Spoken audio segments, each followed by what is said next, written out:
Welcome to our channel. Today we how to disable Eufy doorbell ring notifications on your phone, beginner guide step by step clearly. Open the Eufy security app on your smartphone. Log into your account if prompted. From the home screen, locate your Eufy doorbell device. Tap on the device to access its settings. Look for the gear icon or settings option in the upper right corner.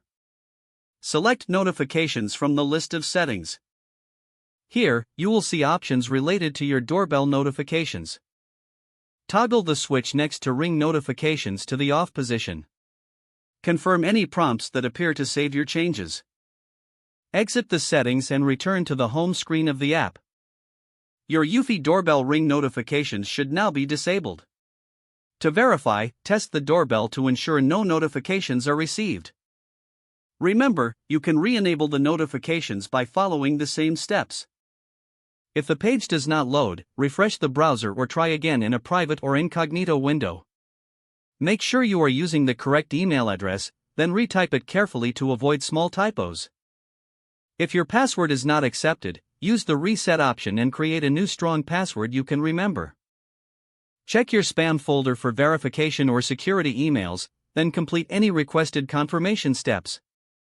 Enable two-factor authentication if available to improve account security and reduce unauthorized access risk.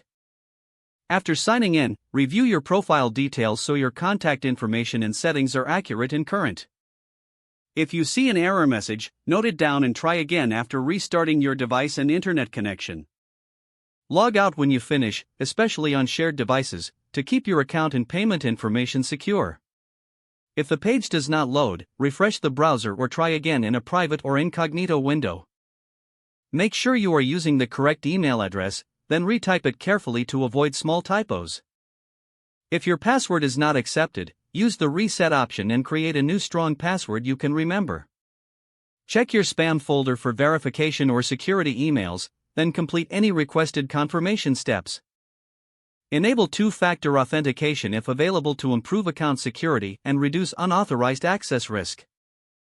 After signing in, review your profile details so your contact information and settings are accurate and current. If you see an error message, note it down and try again after restarting your device and internet connection. Don't forget to like this video and subscribe to our channel for more step-by-step tech guides.